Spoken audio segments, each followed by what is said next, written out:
Bir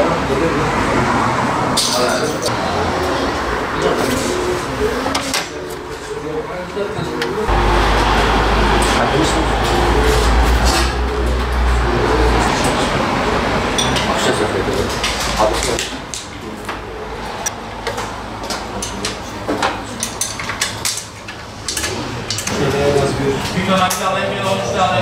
10 santim açık olan şeydeki değil.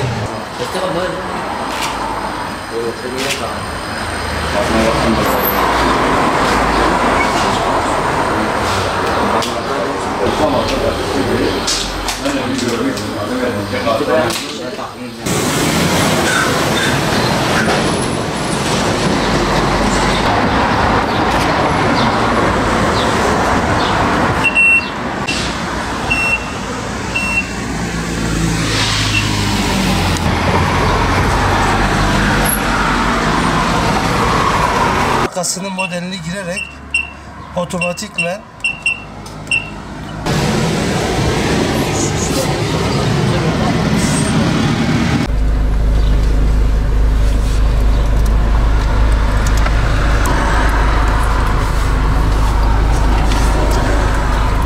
zaten malumunuz Batman çok sıcak bir ilimiz. Mayıs ayıyla beraber sıcaklar 30 derecenin üzerine çıkmaya başlayınca haliyle sürücüler, araç sahipleri klimalarını çalıştırmak ihtiyacı duymakta. Bu da sanayiyle tabii ki klima bakım şeylerini gerektirmektedir. O yüzden önerimiz yılda en az bir kere de olsa klimalarını kontrol ettirmeleri. Araç sahipleri peyderpey gelmeye başlamıştır. Havalar çünkü 30 derecenin üzerine çıkmıştır. Çok sıcak bir yer tabii ki haliyle. Yoğunluk başlamış yani. Haziran-Temmuz aylarında 50 derecenin üzerinde, 50 dereceye neredeyse üzerine çıkan bir sıcaklık var Batman'da. Yani hele nemle beraber, hava kirliliğiyle beraber çekilmez bir durumda. Haliyle bu da klima ihtiyacı doğurmaktadır. Yani camınızı açıp böyle seyahat edemezsiniz. Klima bakımlarını yapıyoruz. Klima bakımını elzemdir yani araçlar için. Şayet kontrol bakım yaptırmasanız çok daha büyük arızalar sebebiyet vermektedir. En azından bir kontrol amaçlı da olsa bir kontrol edilmesi ve yılda en az 1-2 kere polen filtresinin değişmesi lazım. Çünkü yani ilimiz hava kirliliği yönünden Türkiye'nin sayılı illerin başında geliyor.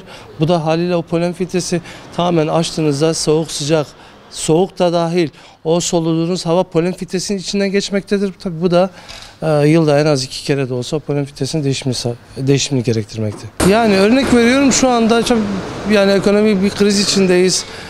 Yani normal bir bakımı 500.000 liraya mal olurken bu çok daha büyük klima kompresörü, radyatörü değiştirmeye kadar varır. Bu da 12 bin, 15 bine kadar araç marka ve modeline göre zararlara sebebiyet vermektedir. Hem hastalık olarak hem çünkü polen insan sağlığı için çok önemli bir şey.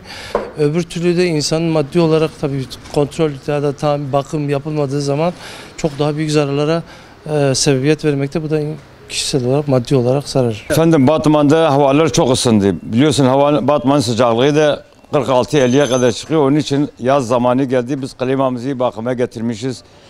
Bu ustalar da klimaları güzel yapıyorlar. Batman'da bunların kalitesi olduğu için biz buraya getirdik. İnşallah güzel olacak. Hava sıcakları çok fazla. Evet Batman biliyorsunuz ta 50'ye yakın çıkıyor bence. Klima olmadan araba kullanamazsın kesinlikle. Yani öyle bir rüzgar esiyor ateş gibi. Onun için biz klimalarımızı bakıma getirmişiz. Bakımını yapıyoruz. Valla her sürücüden tavsiyemiz var yani. Yaz geldi, klimalar olmasa kullanılamaz araba. Klima olmadığı zaman da insan arabanın içinde bunalıyor. O kazaya da sebep olabilir yine. Onun için Batman için klima şarttır. Bizim bu bölge için klimalar şarttır.